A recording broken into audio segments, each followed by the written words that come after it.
What is going on, everybody? Welcome into the most comprehensive weekly NFL player review series on the internet, my Studs and Duds series. Today we're going to be reviewing the studs and duds from NFL Week 4, whose stock is rising and whose stock is falling from a player perspective. While we do that, I'll be going through this week's update for my own custom Madden roster. Yes, it is just a video game, but these are my own ratings, and it actually makes for a very convenient way to share my perceptions of these players, along with how my opinions on these guys is changing. So buckle up, we are going to go game by game.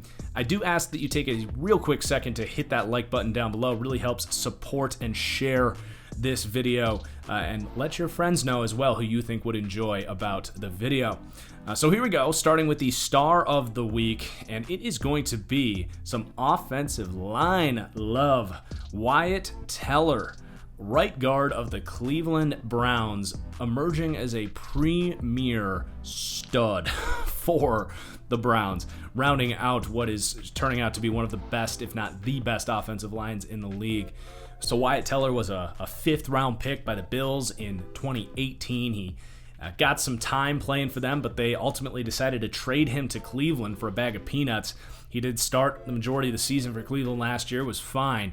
But in this new run-heavy, zone-blocking-oriented scheme that has been brought in under Kevin Stefanski, Wyatt Teller is absolutely shining and shows no signs of letting up. He's had 4 outstanding games, and it's not like he's playing scrummy defensive lines either. He's gone against Baltimore, Cincinnati, Washington, Dallas. All these teams have decent defensive linemen in some regard, and he is just kicking ass, just moving dudes, which is what you love to see. He was known as a tough guy coming out of Virginia Tech, and he has found an absolute home here for Cleveland, a player that I imagine is going to be getting very expensive here in a pretty quick amount of time. He's on his 3rd year of his rookie contract, so he is playing up to getting paid. He looks great, contributing to the top run game in the NFL right now. So we're going to go with some lineman love here for the star of the week, and that is Wyatt Teller. Over 300 yards on the ground against the Cowboys' run defense, and that was when their starting running back left the game early with an injury. So then the dud of the week is going to be Chandler Jones, star pass rusher for the Arizona Cardinals, has now flipped onto the other side of 30. Always tends to be the beginning of a regression for these pass rushers, and it's starting to show for Chandler Jones. No pressures last week, just 1 pressure this week, only 1 sack, 7 pressures on the season over 4 games. Certainly not up to his standards, and it's showing. The Cardinals are really having a hard time getting after the passer. The guys around him are not benefiting from any sort of dominance from Chandler Jones, and a guy that definitely leans more on his technique. His brother John Jones, John Jones being a boxer or a fighter or MMA guy. I don't know. I'm not going to act like I know John Jones, but I know that sort of hand-fighting finesse is a big part of Chandler Jones's pass rushing technique. So you would think maybe he can bounce back here. We'll see. But if he is losing some of that explosiveness to set edges and get off the ball a little more quick, that could be impacting the way that he is used to approaching his technique as a pass rusher. So something to monitor for sure moving forward, but it was time to move him down as one of the top pass rushers in the league. He is not, through the first month of the season, playing up to it, and I think we're starting to see the beginning of some regression here for the only capable pass rusher for the Arizona Cardinals. So let's begin the game-by-game analysis here. So we're going to start with the Thursday night, as I dubbed it, crap show to be PG friendly here. Man, this game was ugly, hard to find some takeaways, but there was some movement, some lower level players standing out, or actually one guy in this game disappointing as well. But Tim Patrick is a receiver for the Denver Broncos that's basically hung around. He's been buried beneath some higher draft picks, but injuries leading to the opportunity for him to step up. He's clearly a good deep presence for this offense. He's stepping in that Courtland Sutton role as that big-bodied outside guy. He's going up and getting the ball. He's showing some separation downfield. A hard-working, big-bodied receiver getting some love here. And then Garrett Bowles continues his climb. Simply put, a former first-round pick looking for a big contract and playing up to his potential as a really good athlete. One of the only offensive linemen stepping up here as Lloyd Cushenberry, the rookie center out of LSU.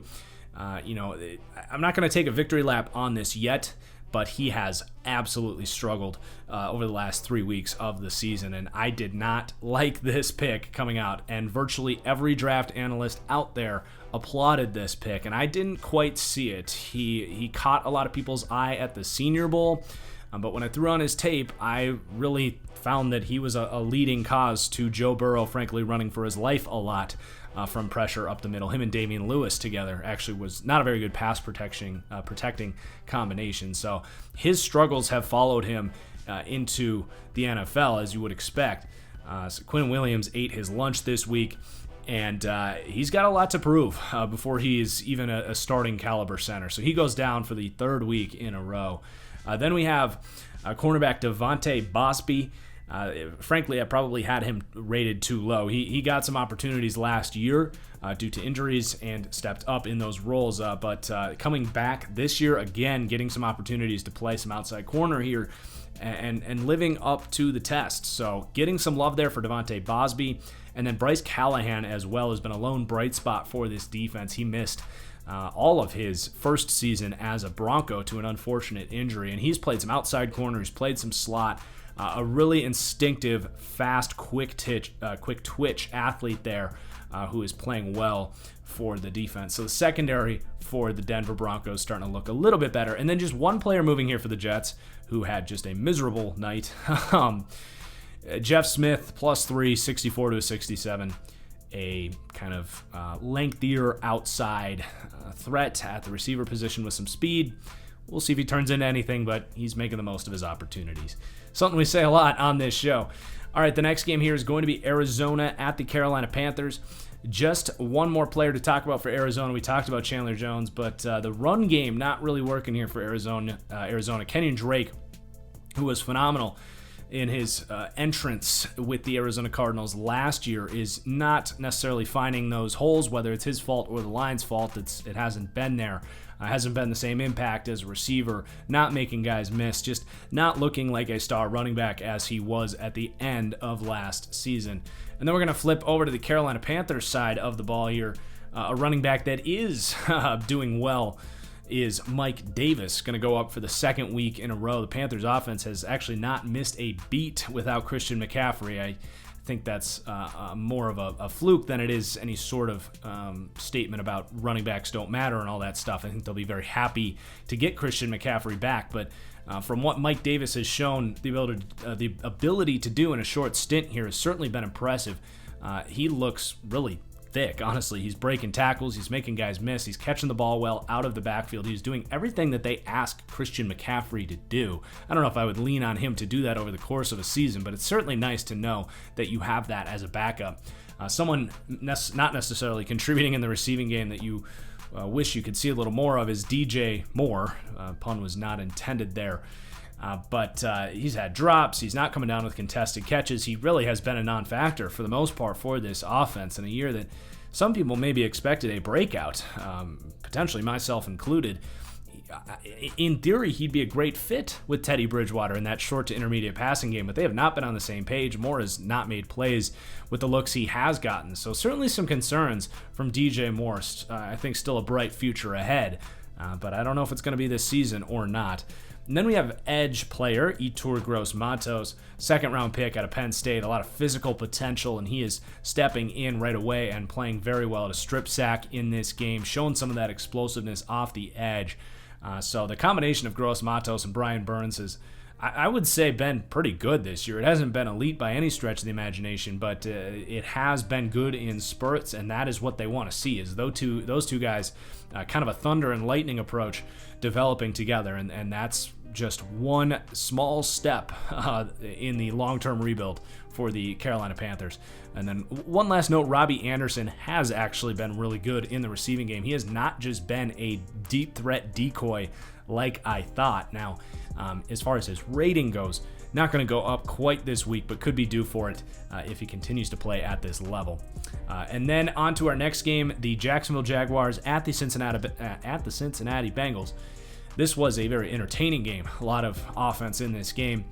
So the Jaguars are going to have some movement on the offensive side of the ball. This surrounding unit is proving to be really sound. The offensive line is fine, but this receiving core is really under the radar, paired with James Robinson as an emerging running back. The surrounding weapons here are, quite frankly, more than serviceable, and they're helping Gardner Minshew do the job.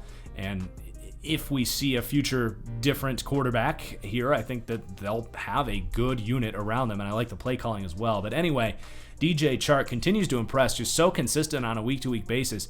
Even if he surprised me and became a good player coming out as a deep threat out of LSU, I never would have thought he would have been a target monster that operates all over the field. I thought if he became a good player, he would just become a deep threat, and that has not been the case. He works all over the field. He's good with the ball in his hands too.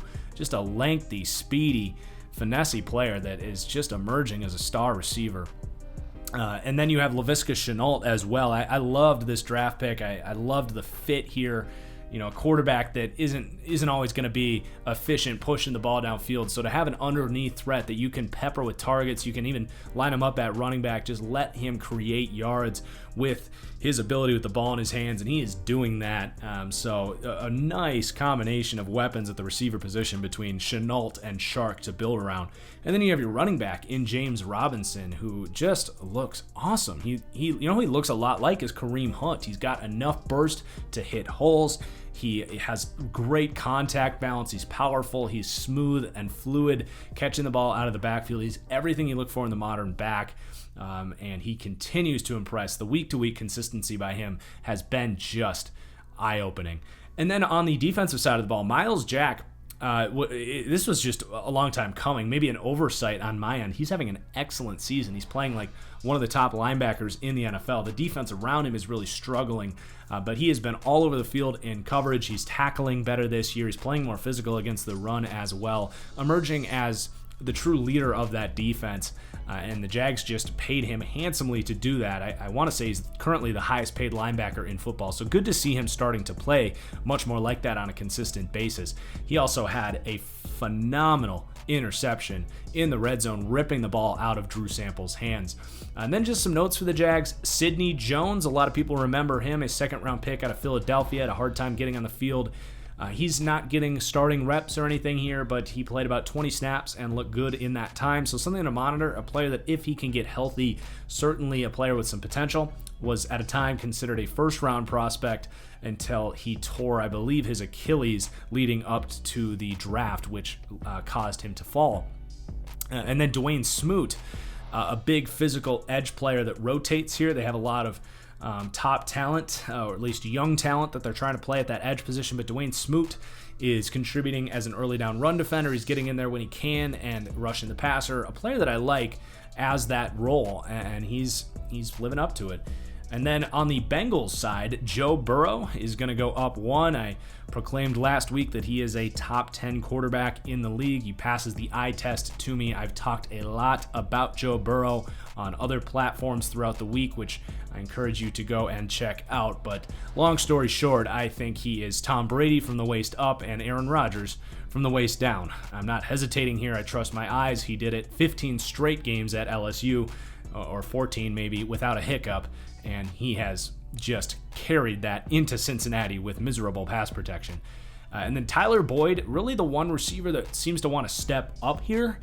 We compare this with A.J. Green, who just does not look like his old self. Green has just been banged up. He's been in and out of the lineup for years and just clearly not the number one receiver that he once was. But at least Tyler Boyd picking up the slack a little bit. I don't think Tyler Boyd will ever be a number one receiver, but that physical inside toughness definitely pairs nicely as well with Burrow's really aggressiveness over the middle of the field and willingness to attack that part of the field. It's a nice combination. It's similar to what he had in Justin Jefferson at LSU, and he's very comfortable with that clearly. But Boyd showing that toughness over the middle of the field has been a very reliable target for them. And then Drew Sample is a tight end emerging, was a good athlete coming out of Washington, but really just played a blocking role. So kind of the similar comp to some other players like Dawson Knox, to George Kittle, who have taken that step up in the NFL as good athletes that were underutilized as receivers. And he's starting to show some of that upside, not just as a blocker. He's continued to be good at that, but getting open and making plays in the receiving game. Though you never want to see a tight end have a jump ball ripped out of your hands by a linebacker. So get a little more tough at the touch point, and we'll be really talking from Drew Sample. And then just one player on the defensive side of the ball, Jessie Bates, one of my favorite under-the-radar players in the league. It's great to see him really coming down hard from that center fielding position, playing instinctive, trusting his gut. He's not getting a ton of help around him, but he is making plays. He's hitting hard. He's making plays on the ball. He's tackling really well. So Jessie Bates, I just wish that the rest of the unit could help him, put up the numbers that would help him get the recognition as a top 5, top 10 safety in this league. But to me, the difference between a guy like Jessie Bates and, say, Eddie Jackson or like a Malik Hooker, or frankly, even Minkah Fitzpatrick, is going to be an unpopular opinion. But the difference between those types of guys, it's very minuscule. Bates just hasn't quite had the interception luck. So that's the end of that game. Then we're on to the Browns-Cowboys game. We already talked about Wyatt Teller. This was an ass-kicking up front by this offensive line, and Jack Conklin was a big part of that. Really silenced DeMarcus Lawrence in this game. Aldon Smith, even a bigger-bodied edge player, and Tyron Crawford struggled in this game, and Jack Conklin doing his work at that right tackle spot, a big free agent signing, paying off for the Browns, that right side of the line going from a weakness to a strength overnight. And then Dearness Johnson taking advantage of that great blocking, but he did some nice things on his own, showed some bursts, so the running back who's going to step up as the number 2 guy until Nick Chubb can get healthy looked all right. Then we have Harrison Bryant looking like a really good pick for this Browns team. He has stepped right in.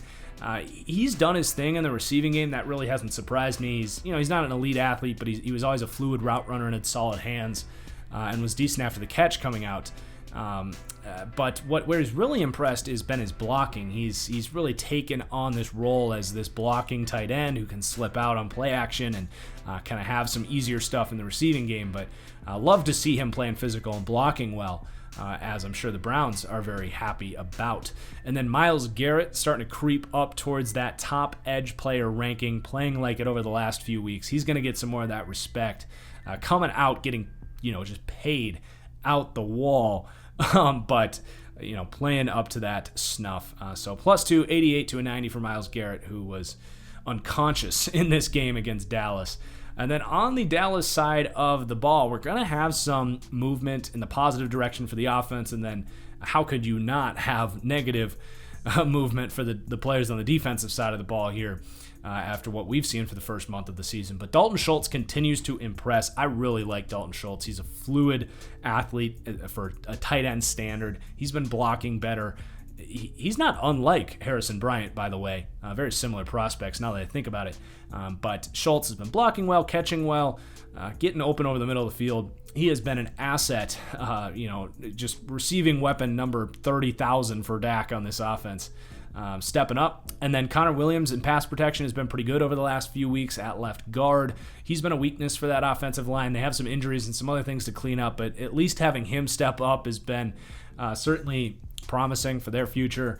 And then Blake Bell, another tight end that's really contributing in the blocking game and sneaking out for some sneaky receptions here and there, but for the most part contributing with significant reps as a blocking tight end in heavy packages, former tight end out of Oklahoma.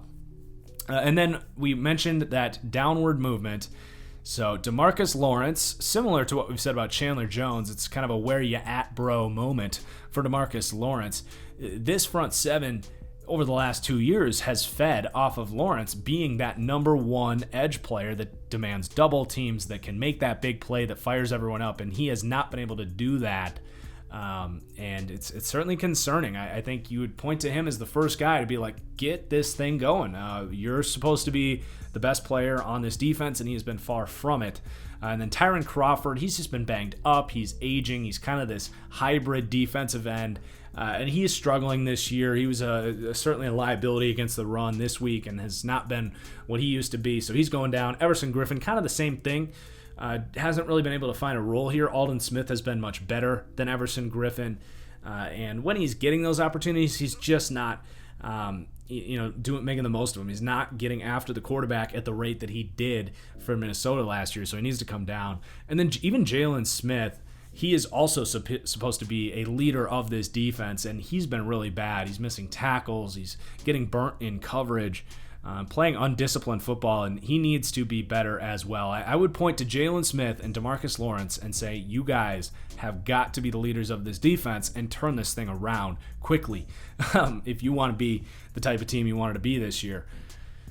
All right, and then our next game is going to be the New Orleans game at Detroit. So this was a total ass-kicking as well, very similar to the Browns' dismantling of the Cowboys front. It was very similar for the Saints, and a big part of that was actually Latavius Murray, who looked explosive, powerful, running guys over, good vision, and just all around a dominant, borderline elite running back performance this week from Latavius Murray. Who is actually playing really well for the Saints this year. So he's going to go up one. And then we got Traquan Smith emerging with the injury to Michael Thomas. They needed a guy to step up. By the way, Sanders played well this week as well. But Traquan Smith looking a little more do-it-all than I remember him being coming out. More over the middle of the field, making more tough catches. So more of a do-it-all threat. Stepping up with his opportunities. And then Nick Easton, time for him to get a boost. He's been starting at left guard. Andrews Pete has been banged up, and frankly, Nick Easton, especially over the last 2 weeks, has outplayed Andrews Pete's resume as a Saint, so that could actually be an upgrade. They would never play Easton long-term over Pete because they gave him a big contract, but they got that backup in there at least. But for the Saints defense, this has been a big surprise this year. They look old, they look slow, they aren't covering, they aren't rushing the passer, and that needs to be reflected here. So Malcolm Jenkins is going to go down. You know, he's fine in the role he plays. He's still a good tackler. He's a smart guy. He's going to make some plays when you need him, but on a snap-to-snap basis, offenses are going at him. Tight end's had a big game this week, and he has struggled in coverage all season long. And I don't think Saints fans are going to disagree with this one. He just has not been a great signing for them as a whole. And then Sheldon Rankins is going to go down one as well with Cam Jordan. Like I said, the pass rush just hasn't been there for the Saints like we expected. So both those guys got to step up. And then Demario Davis as well.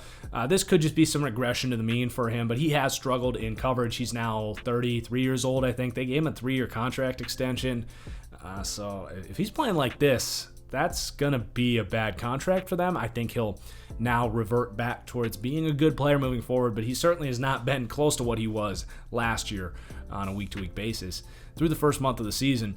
And then another receiver kind of stepping up is Marquez Callaway. Not going to have any movement this week, but certainly a guy to keep an eye on, an undrafted rookie out of Tennessee. And then for the Lions side of the ball, I mentioned both those tight ends had a good week. TJ Hawkinson, Jesse James, both with some pretty monster catches. TJ Hawkinson looking much better over the last few weeks here. A guy with a ton of upside at that tight end position.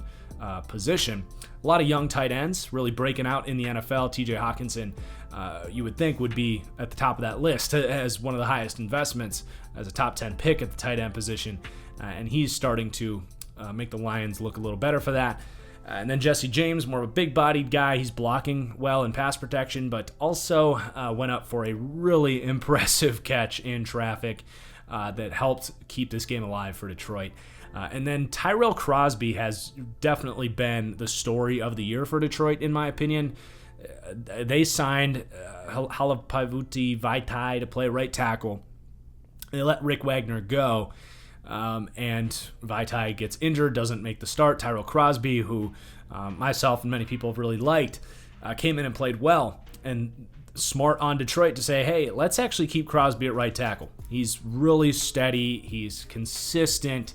He's not an elite athlete. He might get outmatched a couple times a game, but man, he is a starting caliber tackle in my opinion. He's really impressed this year, and Vaitai was much better at right guard this week, and Jonah Jackson was really good at left guard this week. So, and Taylor at left tackle has been good, and you have one of the best young centers in Ragnow. So, while Detroit is really fluttering right now and having a hard time finding consistency, this offensive line, in theory, especially if Vaitai can kind of stabilize himself at guard where he doesn't have a lot of experience, you really have an offensive line established here to build around. And I think Jonah Jackson's only going to continue to trend up as well. That was a good third-round pick out of Ohio State. So the offensive line, the skill players, it's all there. Now, Matthew Stafford this week wasn't all that great. He's had some inaccuracy problems this year. I have a lot of respect for Matthew Stafford. I've got him rated as one of the top quarterbacks in the league, but he hasn't been up to that billing this year. Has not been the same guy he was before injury last season, so he needs to come down. And then I want to take a small victory lap here on Reggie Ragland. This was a very subtle but good call by me in my Detroit Lions deep dive. This was just a total, league minimum pickup of Reggie Ragland, who's been around the league. He's been on the Bills. He's been on the Chiefs. But these big, powerful Alabama, often Wisconsin linebackers that are not great cover players, but are coming out as tough guys that are very versatile and hybrid. They're great fits in these Belichick defenses. And when they signed Reggie Ragland, who's been a traditional middle linebacker his entire career, this made a ton of sense to me. They have some pieces at the outside linebacker position, but Ragland has forced his way onto the field. He's taking reps from Christian Jones and playing really well. I mean, he is good at getting off blocks. He's tough as a run defender, and he actually has some power as a pass rusher. He's not a completely different player from like Anthony Jennings, who did a lot of hybrid stuff at Alabama. So he's kind of found a home in this scheme. He hasn't been amazing. He's not a full-time starter yet, but he's been really sound for Detroit. So I'm going to take a small victory lap on that. We'll see what his long-term upside is. He's a veteran that isn't an uber athlete, so this could be his ceiling here. But he's found a good role for sure, and is playing the best football of his career. And then Desmond Trufant, I thought this was a really good signing when they made it, and I thought it was a good way to supplement the loss of Darius Slay, but that has not been the case so far. He has been miserable out there. He's getting lost. He just doesn't look like he has the burst. I don't know, man. I think he can turn it around, but he's been one of their worst defensive players. So he's coming down. And then just in the notes, DeAndre Swift had a really good game this week. I loved him coming out. I thought he was the best running back, so he's rated appropriately, but good to see him get going. And then Jamal Agnew is contributing as a receiving back as well here, a former cornerback and punt returner, making a position change and actually looking, kind of shifty, kind of bursty out of the backfield. Kind of an interesting storyline there as well. All right, the next game, we're going to stay in the NFC North here with the Minnesota Vikings. Just a couple pieces moving here, but critical pieces of this offense that is booming right now.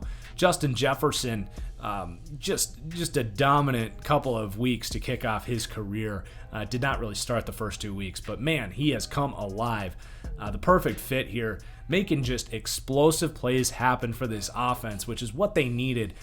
Losing Stephon Diggs, very different players. Jefferson's a little more physical, whereas Diggs is a little more technical and shifty, but both very fast, explosive players. And Jefferson is showing some great run after the catch ability to get open, and Kirk is hitting him in stride, and it's been really a thing of beauty to see Justin Jefferson, and he's bringing some of that swagger to this offense that Stephon Diggs did as well. So really great kind of, I don't know if it was this pick or the other first-round pick that they ended up getting Stephon Diggs for, but kind of a nice, if they had to get rid of Stephon Diggs, I think they've done the best they could to replace him.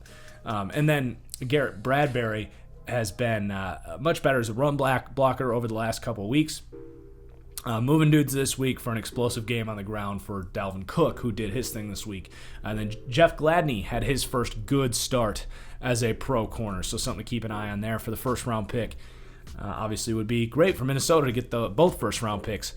going this week. And then for the Texans, a rough week. They fired their coach this week, but they are going to have some movement. Brandon Cooks has just not been a good addition here. He has not really been able to put it together here, so he's going to go down. The PJ Hall pickup was good. Ironically, the Vikings tried to trade for him and rejected the trade, or his physical came up negative. The Raiders ended up releasing him, a former second-round pick from, I want to say, 2018. He's a guy with a lot of physical upside. And the Texans took a chance on him, and he's been healthy. And he actually went off against the team that tried to trade for him this week, mostly in run defense, but he's had some plays as a pass rusher this year as well. So, a team that's going to be entering rebuild mode here, it's good to have some young pieces on the D-line to build around. Ross Blacklock's been all right. Jacob Martin as well, playing as a rotational edge player, has done okay in his role. Now, some of their star defensive players, not so much. Bernardrick McKinney has been a liability this year. In coverage, he hasn't been great. He never has been great. But he has not been the dominant run defender, the physical presence in the middle of the field at 6'5", 255 pounds, imposing his will. He has not done that this year. He frankly didn't do it all that well last year. So his stock continues to trend down after last season.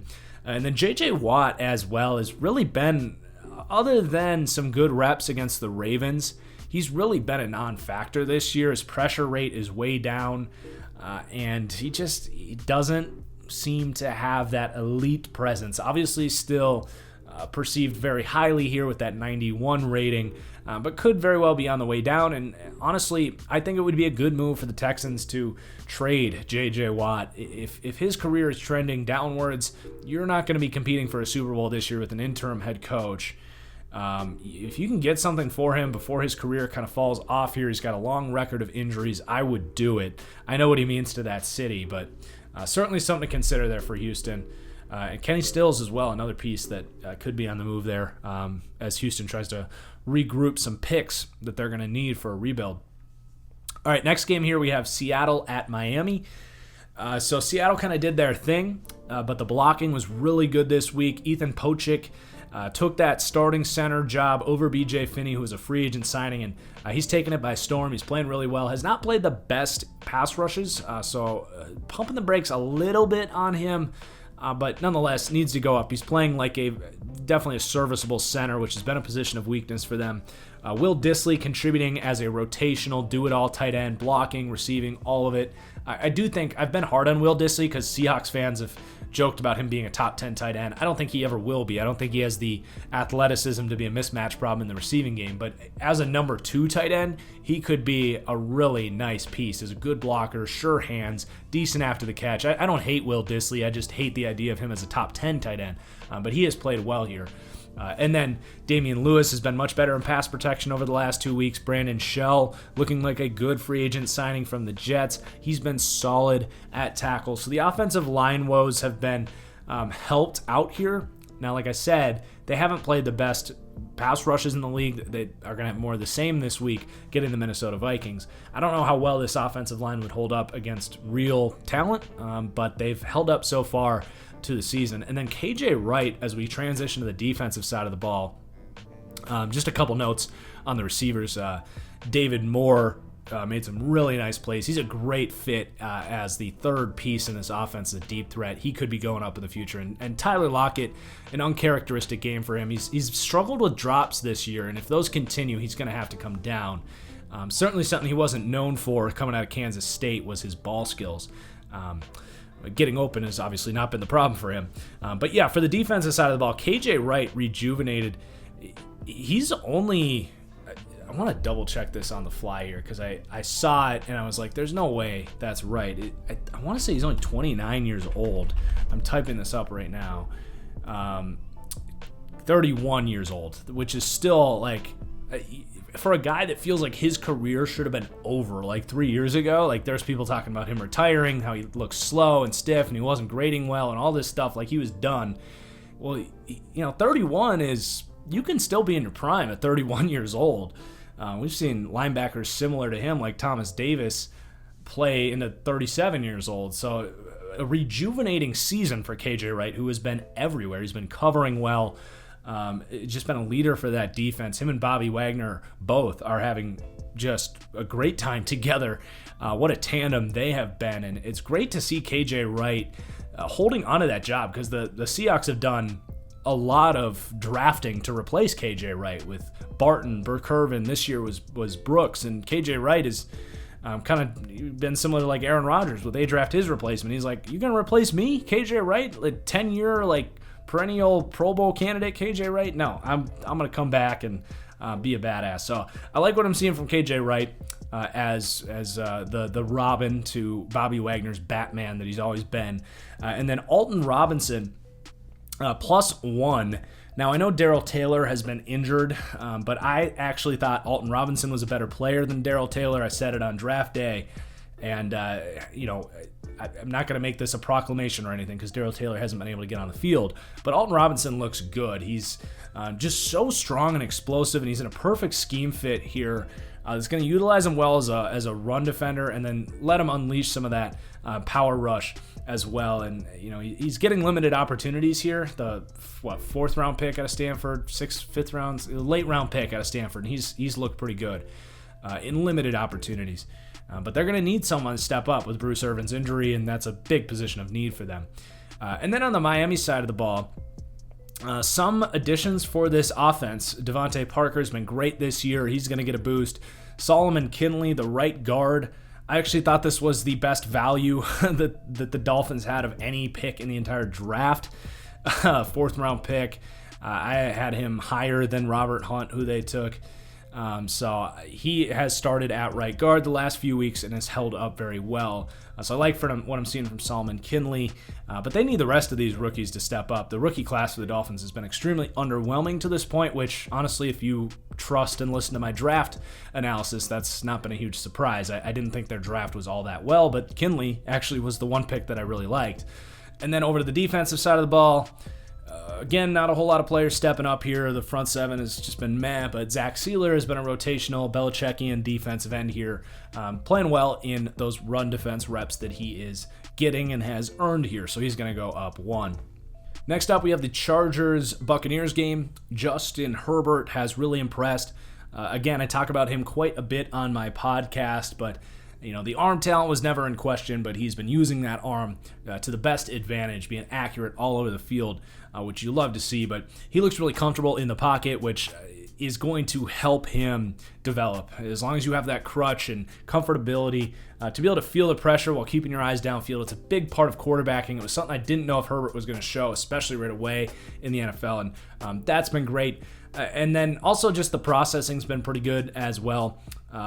Seeing defense as well. Now he's made a couple interceptions that have actually, frankly, cost his team the game, or at least resulted in them losing at the end of it. Like he had a game-winning opportunity in this game and threw a pretty bad pick.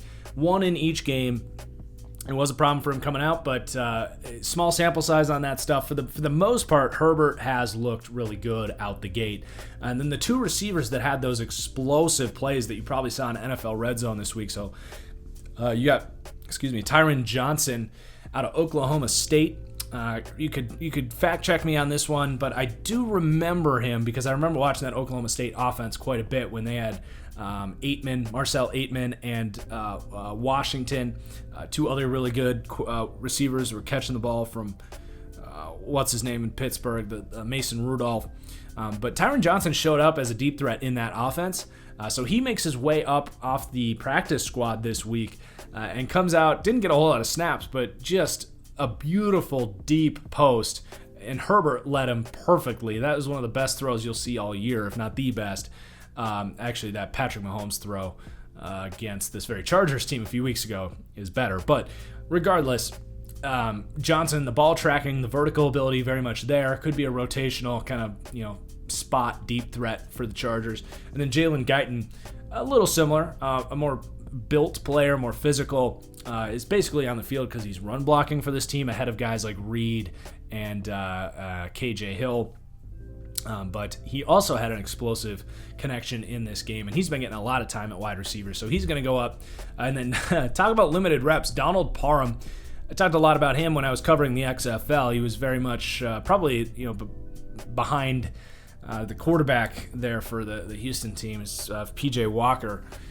Donald Parham, probably the second most likely, breakout NFL player to come out of the XFL. 6'8", 6'9", almost slot receiver, quote unquote tight end. Not much of a blocker, but really good ball skills. A good athlete out of a small school, so just kind of fell under the radar. He gets one snap in this game. He goes and catches a touchdown. So obviously they have Hunter Henry there. They have Virgil Green, who's a good blocking tight end. But I could see them starting to mix in Donald Parham because despite what we said about Guyton, that slot receiver spot is certainly up in the air for the Chargers. So just kind of mixing in Donald Parham in some different formations I think could be an interesting option for the Chargers moving forward. And then for the Bucs, this is going to include last night's Thursday night football game.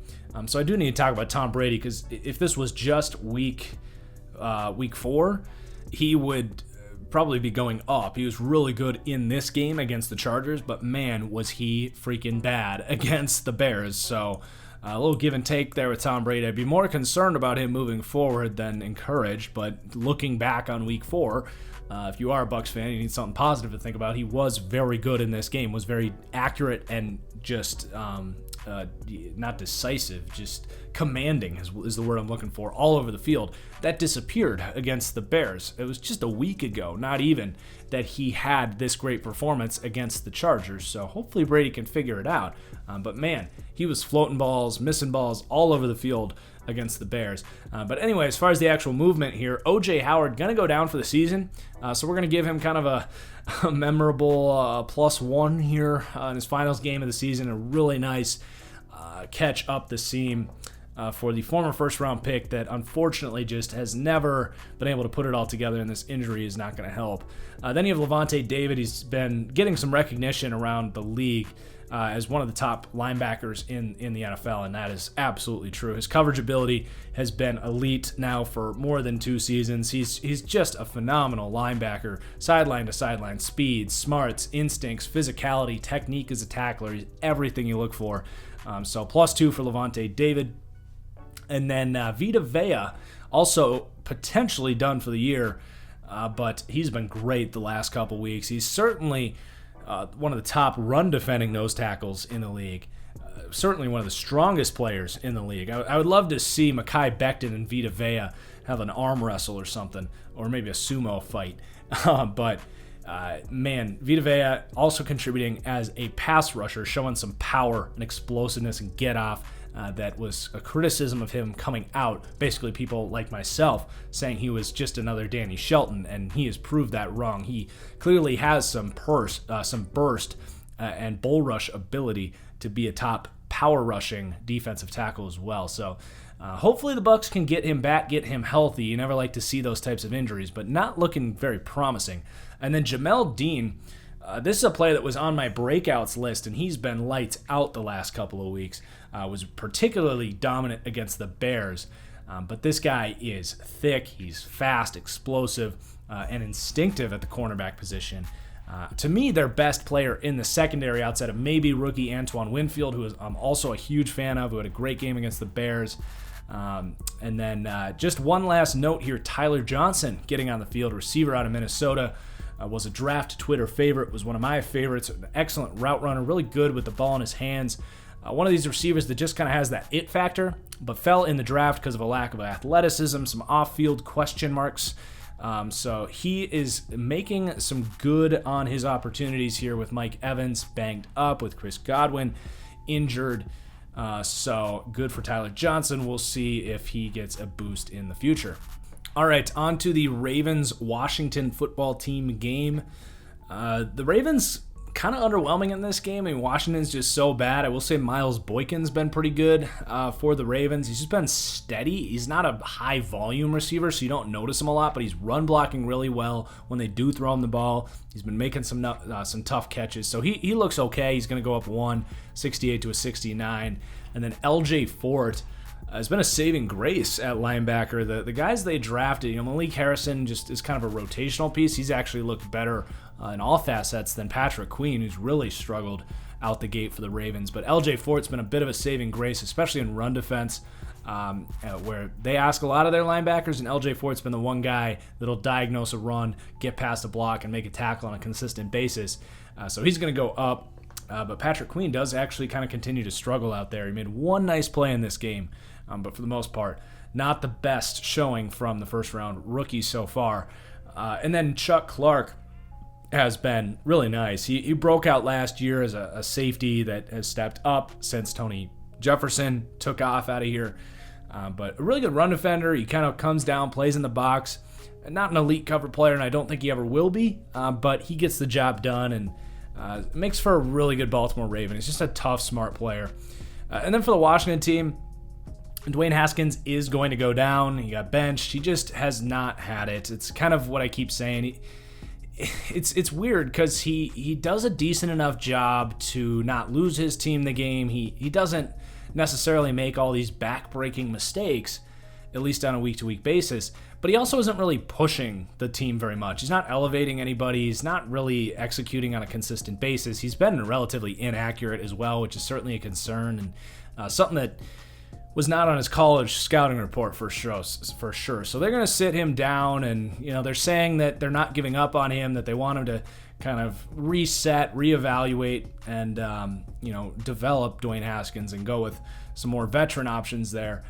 But I'm certainly selling my Dwayne Haskins stock. I wouldn't be necessarily surprised if he got another opportunity here or somewhere else and became a starting caliber player. But honestly, from what we've seen, I'm not very encouraged. Didn't see a lot of development and didn't see a whole lot of special traits from Haskins either. So benching of Haskins, going to drop him too. Antonio Gibson's looked pretty good, all things considered. He's not getting the best blocking, but he has looked relatively explosive for a player that garnered some hype coming into the season. And then right tackle Morgan Moses.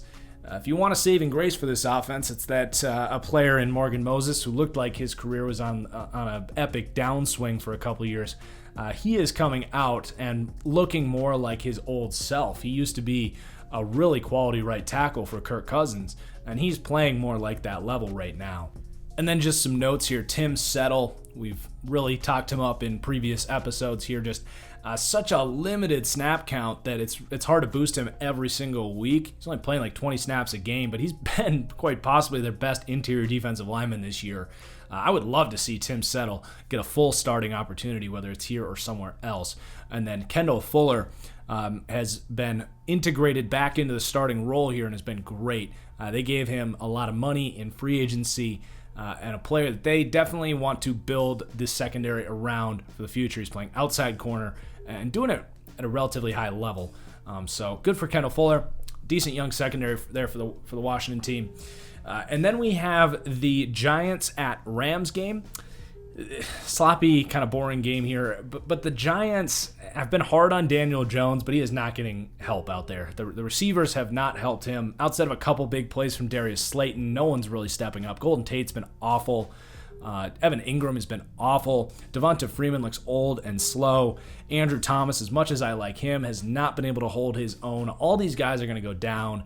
It shows on film. Like, Jones hasn't been particularly great, but I will acknowledge, as Giants fans will be very happy to hear, he's not getting a whole lot of help out there. It's more name brand than anything right now with this receiving core. And then we have some guys on the defense, and I'll also say some notes on the interior offensive line. Will Hernandez and Kevin Zeitler, who are supposed to be two of this offense's best players, if not the two best outside of Saquon, they've been even struggling this year. Granted, they had to go against Aaron Donald this week, but they need to step it up too.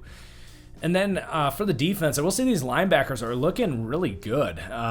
Tay Crowder, a 7th-round pick out of Georgia, showing some good coverage skills, some good tackling ability, and I will even get to the point where I will applaud Blake Martinez. Now, as far as his coverage goes, I'm not ready to come around on his coverage. He still gave up the basically dagger touchdown to Cooper Kupp.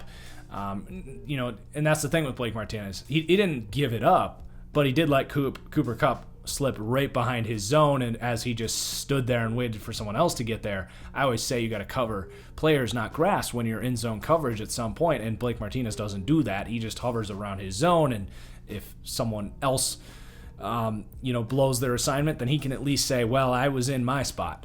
That's kind of what he does. He kind of just does his role. He's a smart player, lets everything come to him. But I will say, as a run defender, I would guess that they've told him to be more aggressive. And someone was saying in the mailbag this week on my podcast that he's changed his diet. He's been moving around better, which it shows. He's getting to the ball downhill much better than he did for the Packers. Now, everything behind him and laterally, and as far as his quickness and athleticism, I still think he will show to be a liability. But at least getting some respect as a run defender here for Blake Martinez. And then for the Rams here, lots of movement. It's been a great season for the Rams. It's a good, persevering win for them, mostly on the defensive side of the ball here. But David Edwards has really stepped up at left guard. Joseph Noteboom was starting at left guard. I believe he left the lineup for injury, and they plugged in David Edwards. I don't think we're going to see Noteboom getting that job back. He's been a liability for them. David Edwards has been a strength for them. So he's going to go up for the second week in a row. So really nice for the Rams.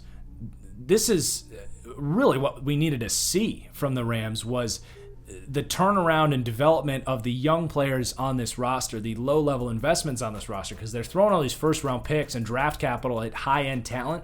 If they want to be a legitimate Super Bowl team, they need everyone that is on this list right here to step up and develop into starting caliber players, and we're seeing that to this point. It's a big reason to me why the Rams are such a well-rounded team right now, and are at the top of the NFC. So on the defensive side of the ball, you got two rotational edge players that are doing a little bit of everything, a little bit of run defense, rushing the passer, coverage. They run this 3-4 defense where they like that versatility and hybrid aspect from these edge outside linebackers. And that's exactly what you're getting in Agbanya Okoronkwo and Justin Hollins, who are rotating. Both guys going up.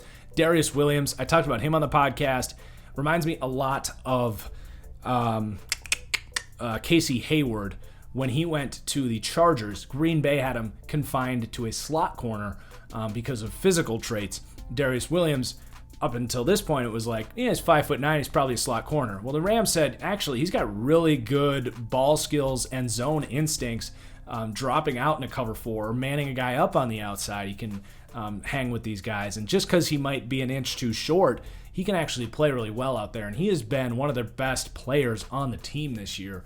So he's going to go up. He's emerging as a really quality outside corner, which is another piece that they needed after they gave up Marcus Peters and needed someone else to step up. So he's been great. And then Sebastian Joseph Day as well, another low-level draft investment that is stepping up in run defense as they need. So a lot of small-level players on the rise for the top-heavy Rams roster. Okay, next up we're going to have the Colts-Bears game. It was a bit of a slugfest. So for the Colts, Braden Smith, yes, he saw Khalil Mack this week, but he's not been the best this season. He's going to get a little bit of ding. I do like him at right tackle, but not quite playing up to that rating of an 80. And then Mo Alley Cox continues his rise as a tight end, a do-it-all, physical, tough tight end, blocks, catches, former basketball player, understands body positioning. Gotta love what you're seeing from Mo Alley Cox. One of the more fun stories on the season. And then another big story for the Colts has been the dominance of DeForest Buckner, this team traded their draft pick. It was the 12th overall pick for to the Niners for DeForest Buckner, and he has been dominant. 5 pressures in each of the last 3 weeks. Dominating in pass rush and run defense, has changed the front for this defense, has given opposing offensive lines someone that they really need to account for and double team. Autry and Houston not necessarily bringing that, but it's elevating the rest of this unit. It's clearing lanes for these linebackers as well, who are playing great. Darius Leonard making the most of that. He's going to go up. He's been having his best season for me. He's, to me, been much more steady in coverage and shown a better ability to be in the right place, to have that route recognition and get in the way of passing lanes. So I like what I'm seeing from Darius Leonard on all aspects, continuing his climb as one of the top young linebackers in the league. And then one of my favorite, he's kind of goes down in studs and duds lore is Al-Qadim Muhammad. I just like tough football players that understand a role, and that's what Muhammad does. He's a run-defending, early-down edge player who will come off the field a lot in pass rushing situations. But when he's on the field as a rusher, he actually can generate some power and some push as well. So he has actually been a really nice contributor. He plays an underrated sleeper role for what's been one of the top run defenses in the league this year. So got to continue to give him some recognition here as just one of the good role players in the NFL. And then Julian Blackmon. It's a guy that probably would have been a first-round pick if he didn't tear his ACL in his final game for Utah. Really rangy, instinctive free safety. Balled out in his final year at Utah. Was a big reason for their defensive success. And he's actually stepped in and filled in for Malik Hooker about as well you could possibly expect, especially from a rookie. I think this is going to be the end of the Malik Hooker era. Some Colts fans might be happy about that. Some Colts fans will be disappointed in that. But at the end of the day, you're getting a cheaper option at free safety that I think actually might be a better player when all is said and done. So he is going to get some respect. I imagine Julian Blackmon will rise throughout the rest of this season quite a bit. And then just a note, Danico Autry actually not having a very good season. Can't really tell you why. He's been a really good pass rusher over the last couple years, but he's having a really hard time getting after the quarterback through the first month of the season. So could be due for a decrease if he can't pick it up. Then on the Bears side, lots of movement here because this will include last night's Thursday night football game. So David Montgomery is going to go up. He's been really solid for the Bears. They've frankly, I'm not going to say ran their offense through him because they're passing the ball a lot, but they're leaning on him to create big plays, and he is achieving it. I love the toughness he's showing too. He's fighting through an injury.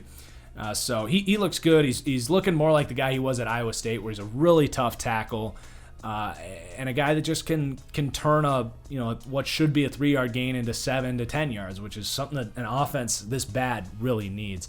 And then Darnell Mooney, not a guy that is necessarily grading out very well or getting a ton of recognition, but you can see him getting open and the quarterback's just not hitting him.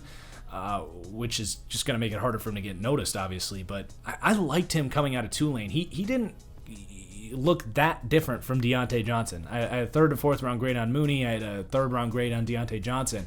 I think the Bears found a total steal here. He's taken reps from Anthony Miller. That goes to tell you what this coaching staff thinks about him. If he could just get more consistent quarterback play, I think he'd be a great weapon for a quarterback because he seems like a guy that's one of these sort of always open types of players with the speed and route running ability. So Mooney going to get some respect despite not necessarily showing in the box score. Jimmy Graham's playing well. He's making more contested catches than he did in his entire time in Green Bay. So he's going to get some boosts to his catching ability here. He's still not much of a player, but doing what he can.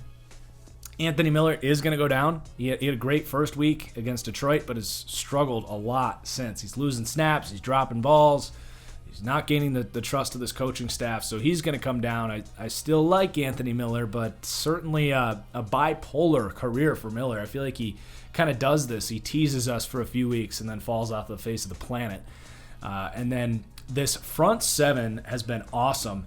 Especially the rotational players. It speaks volumes to the depth that they have. Brent Urban's been a good run defender. Bilal Nichols looking more like his rookie version in 2018.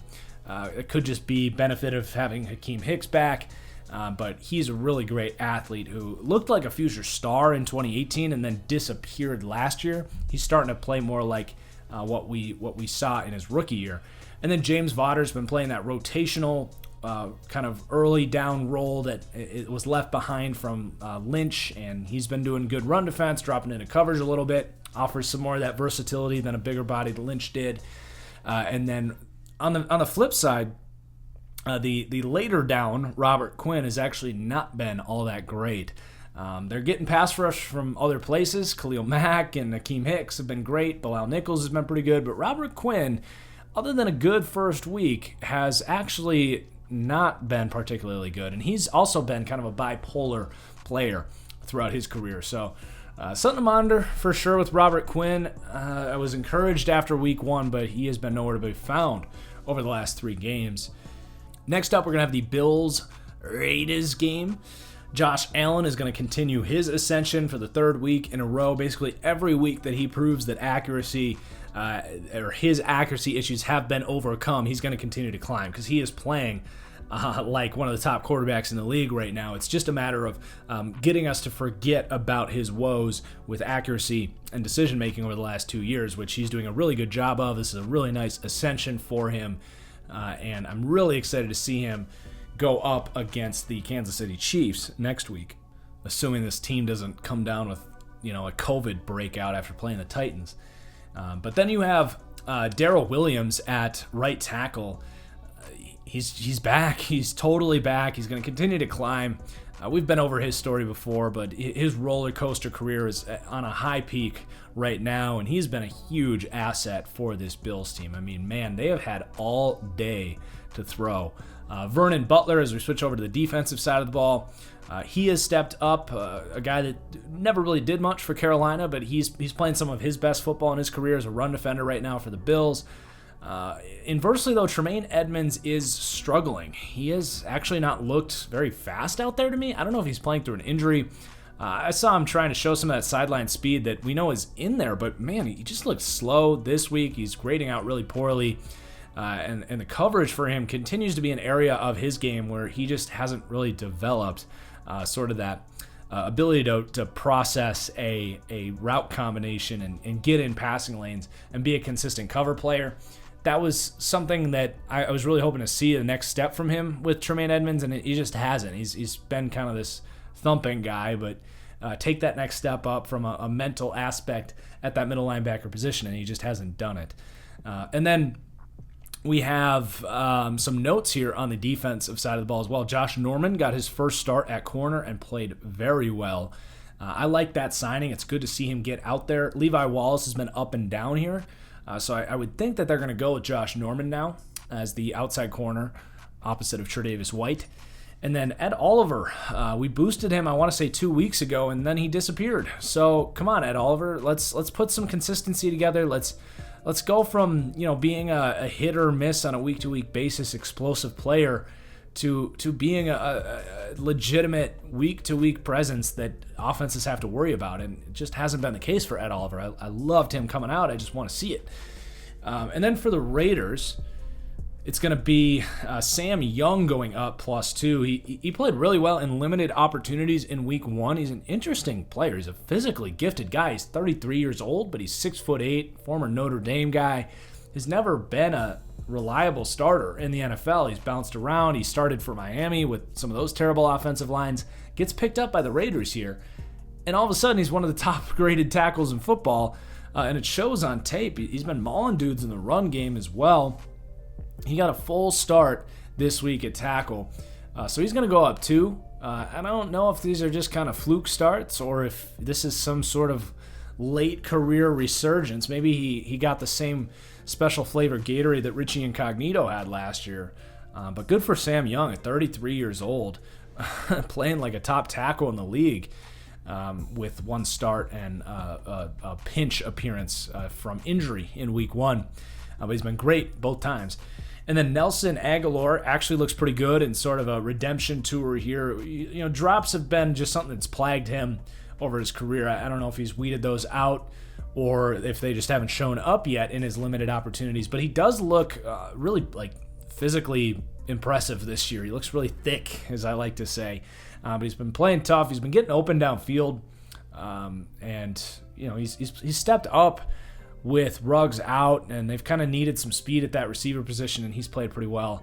And then I guess Jason Witten's got to go up. He's made some plays. That's really all I can say. I mean, I still don't understand why he's on this team. Foster Moreau's a really good football player, and to me, you're hindering his development by giving Jason Witten all these opportunities. And frankly, you're limiting some explosive plays there. But he's not 68 overall bad. He's still sort of Jason Witten, I guess. So we'll talk about him for a second there. That's all I really have to say. All right, we got 3 games left. We've got the Sunday Night Football game. Lots of movement in this game, so we'll try to go as quick as possible. Richard Rodgers has stepped up due to the Dallas Goedert injury and played pretty well. He's not a good athlete. He's a low upside tight end, but he's been steady for them and a guy that can catch the ball, which is something they need. Travis Fulgham just a waiver pickup. Comes in and gets starting reps in this game, made a big catch down the sideline. He's going to go up 1. I don't see him as a long-term piece of the future, but good to know that he can catch the football. And then the offensive line, some guys going down on the interior. Jason Kelce is certainly regressing. He's getting up there in age. And then Nate Herbig, who's great for the first 2 weeks, really struggled this week against a good interior line for the Niners. So he's coming back a little bit. Some pump the brakes on him. He got worked this week. I will say, though, Jordan Mailata, he's an interesting player if you don't know who he is. He was, I want to say, a 7th-round pick or an undrafted pickup about 2 years ago. And I also want to say he was a rugby player. If not, I know he was Australian. But he's 6'8". He is like 350 pounds, maybe 335 pounds, but just a beast, one of the stronger guys in the league, but came in completely raw. I'd never played football before, and they just took a chance on the athlete that was Jordan Mailata. And he held up in pass protection this week. Now, I will say he got to go up against Kerry Hyder. No Nick Bosa in this game. A pretty good matchup for a really strong guy to see kind of a bigger body defensive end. But he held up in pass protection really well this week, much better than you would expect. So something to keep an eye on there. Really high upside prospect type of guy that in his first start held up. And then Marcus Epps, nothing special here, but he was a low-level pickup that's been getting a lot of time at safety. He had a big missed tackle that Eagles fans are going to remember, but for the most part, he's been all over the field in coverage and needs to go up a little bit. And then Gennard Avery, a guy that many people remember for Cleveland 2 years ago, was one of the most effective, efficient pass rushers in the NFL as an undrafted rookie for Cleveland in 2018, that Baker rookie year. A weird player, 6 foot, 255 pounds, kind of this hybrid outside linebacker, edge, power rusher type. But at 6 feet tall, with his explosiveness off the ball, he can get under you, and he's really strong with his arms. He can get under you and really cause some problems as a power rusher. And Mike McGlinchey at 6'8", 6'9", whatever he is, maybe 6'7", but he's a long, tall, lengthy guy. He struggled with Gennard Avery this week, who continues to show that when he plays, he can get after the quarterback. But I think coaches just have some reservations because of his physical body type. And then the notes here, Carson Wentz not going to go up this week because he was so bad the first 3 weeks, and he had some problems in this game as well. But certainly an impressive performance overall by Carson Wentz to make the plays that he needed to win this game, playing with basically a bunch of practice squad talent. And then Jalen Mills gets put back at corner due to necessity, I guess. But he actually played well this week at corner. We kind of know what Jalen Mills is at corner, but maybe all of that training to become a safety has opened things up for him at corner for some reason. So we'll see what happened there. And then for the Niners here, lots of movement on this side as well. Some good, some bad. So Nick Mullins, he's going to go down 2. I mean, anyone with a cable subscription and a pair of eyeballs can tell you why.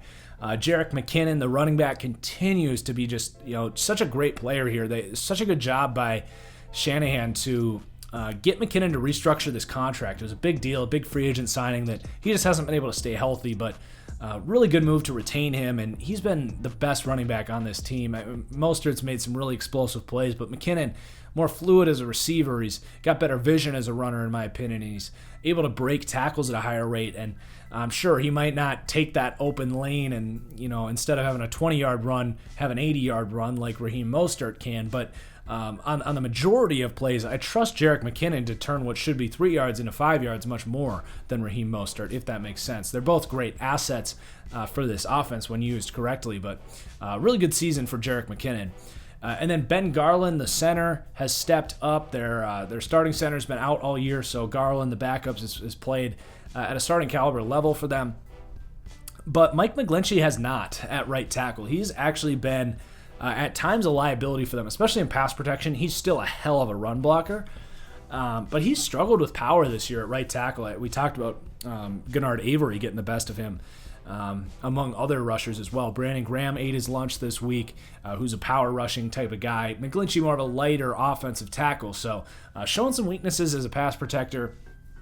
And then some movement here for Brandon Ayuk going up 1. What a perfect fit he is in this scheme. Just one of these guys, just like Debo last year. I didn't love his route running coming out, and I probably would have stayed stubborn to my third round evaluation on Brandon Ayuk if he landed on most teams. But the second he ended up a Niner, I was like, yeah, he's going to be a star. I mean, Shanahan's going to find a way to get him the ball. It was the same thing with Debo last year. And my God, is he explosive with the ball in his hands. That hurdle he had for the touchdown was just ridiculous. The way he elevated. You better believe his jump rating went up this week in Madden.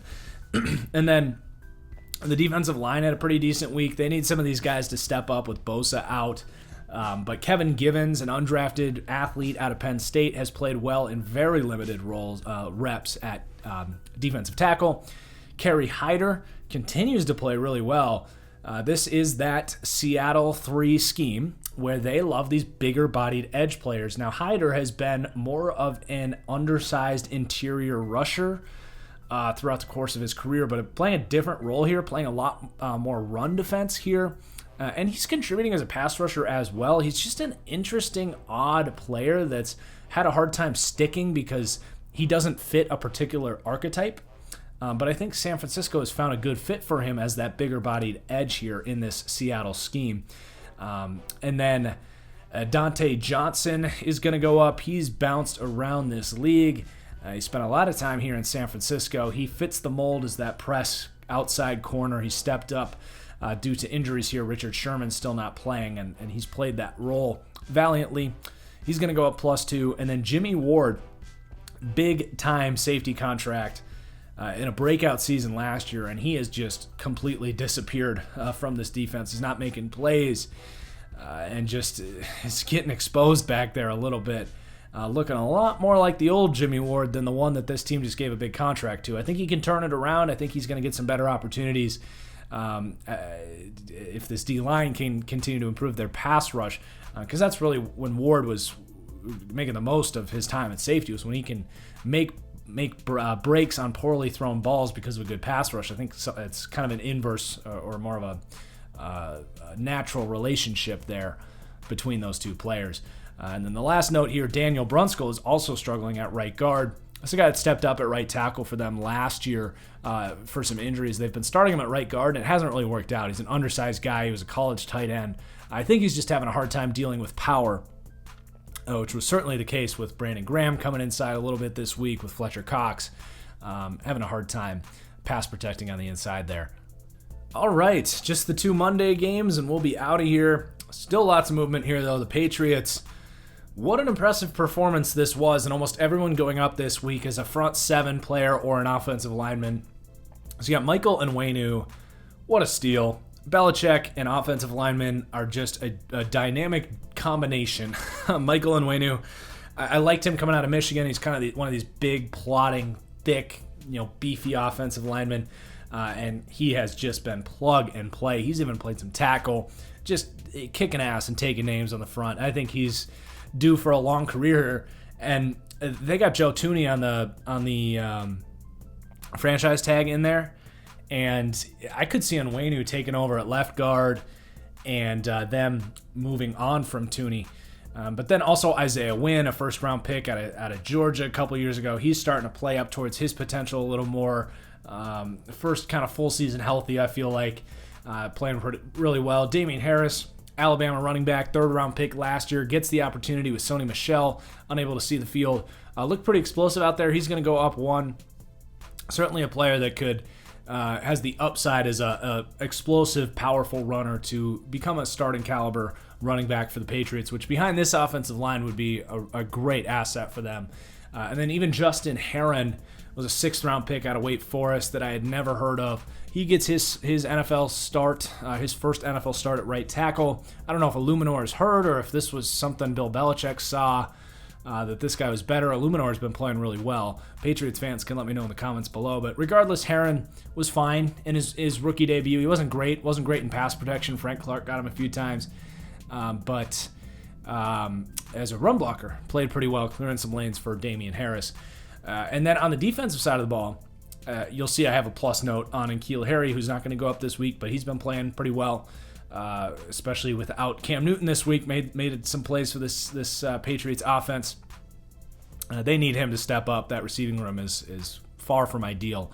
But yeah, on the defensive side of the ball, Anthony Jennings, I loved this pick. I was higher on him coming out than most. Belichick clearly liked him, spent a third round pick on him. What's showing here is he is a good pass rusher. I thought he was one of the more underrated pass rushers in the last few years. He had legitimately good power as a rusher, and he's a versatile player. He's a great fit in this scheme. I loved this pick. He's getting onto the field. He's certainly rotating and not getting full time here, but he is contributing to me what has actually been a better pass rush this year than last year. And Dietrich Wise, Chase Winovich have been a big part of that. They've been playing well. Winovich has been all over the field. You can't watch a Patriots game this year without noticing him. He looks like he's going to be a great Patriot for a long time. And then J.C. Jackson as well continues his climb. Certainly not afraid to throw his name in the conversation now with these rising corners. I mean, he gets disguised a little bit by Stephon Gilmore, and it can be tough because he doesn't always see the number one receiver like a lot of these other top corners do. You know, oftentimes he gets good opportunities because of what Gilmore's doing on the other end, so it's hard to, separate that from what you're getting from like Denzel Ward, Jair Alexander, Lattimore, these guys that are number one corners. So it's a little different to separate them, but J.C. Jackson's play has been up there with the best of them. And then for the Chiefs side of the ball, a little bit less movement.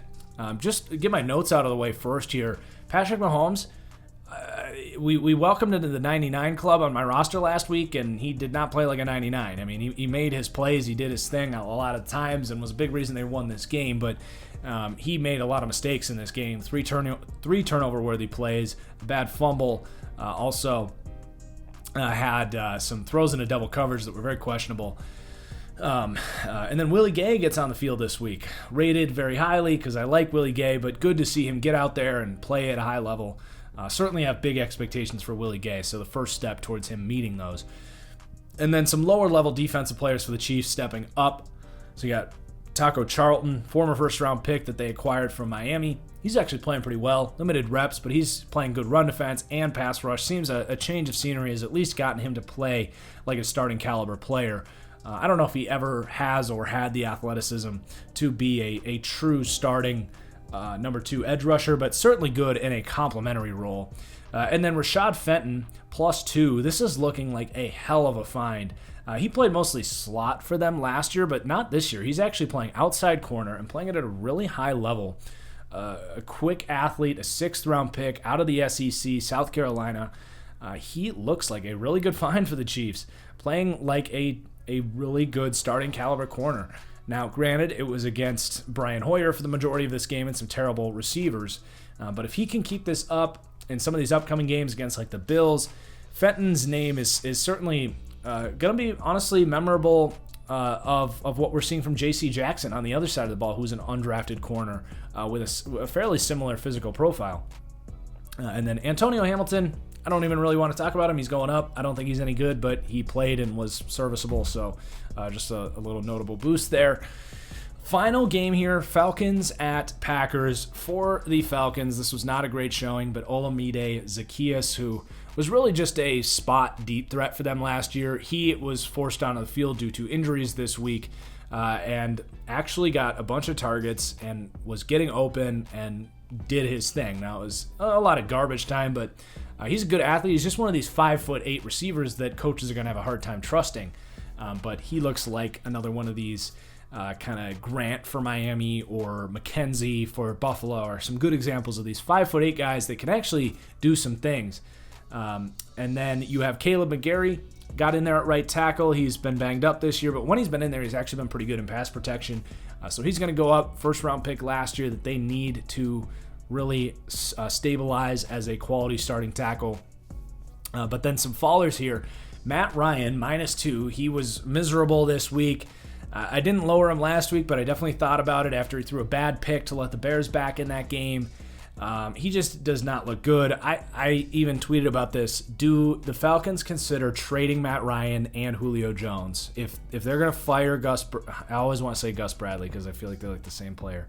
That just shows you how unnotable this coach here in Dan Quinn. Like, he's just such a bland coach. If they're going to fire him, do you do the full rebuild thing here and get rid of Matt Ryan?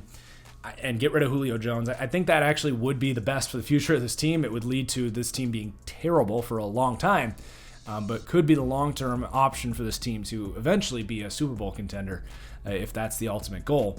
Or you could keep Matt Ryan and just be an average team, whatever the ownership wants to do, I guess. But Dante Fowler, -1, just has not been what they wanted. Paying him in free agency, getting dominated in the run game every week. It's just not working there with Dante Fowler. I kind of like that signing, but they haven't had Doc McKinley out there. It's not helping. Fowler's been the only edge player here, and he's not stepping up because of it.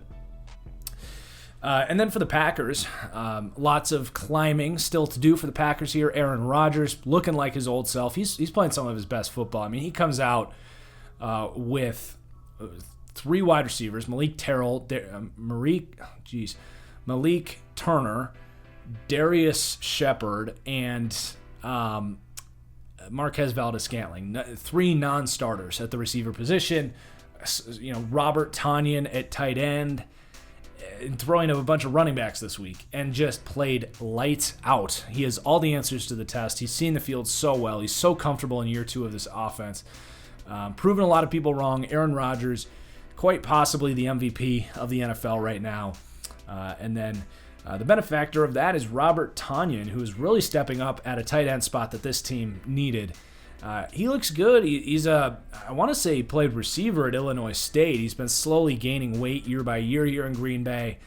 He's kind of baby Kittle in there, or Big Bob Tonyan as he's known in Green Bay. But he's been really good in the receiving game. He's kind of a weird mismatch problem. He's got some sneaky speed there at like 6'5", 235.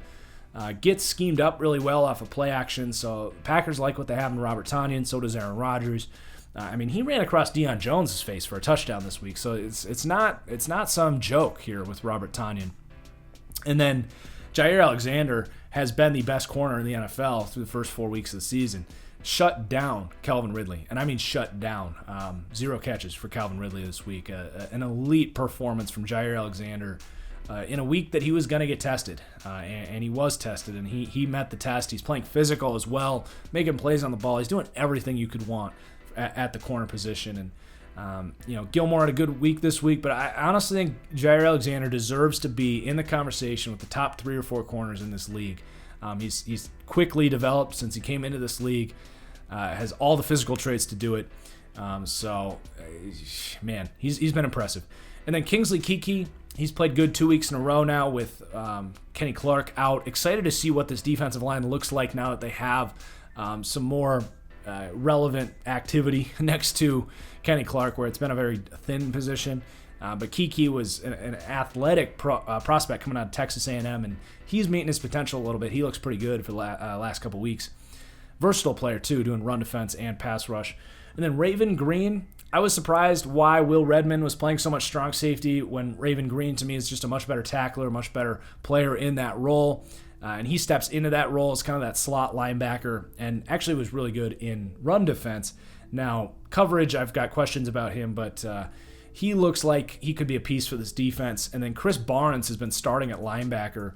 And while Blake Martinez is playing good for the Giants, Chris Barnes looks better than Blake Martinez ever did. Showing some more sideline-to-sideline speed, some coverage ability. Been a good tackler, been an aggressive player. So getting him in there, and then they also like what they have in Kamal Martin. So, he's been injured, a 5th-round pick out of Minnesota. So Green Bay could be figuring some things out at that linebacker spot. All right, so there is your studs and duds. We kept it under 90 minutes this week. I hope you guys enjoyed. Again, guys, please do hit that like button. Please do share the video if you enjoy the series. Let me know in the comments down below if you think there's any players that I am missing, someone that you think might need a look in the film next week. But cheers, everyone. Thank you for watching. We'll see you for the next one. Peace out.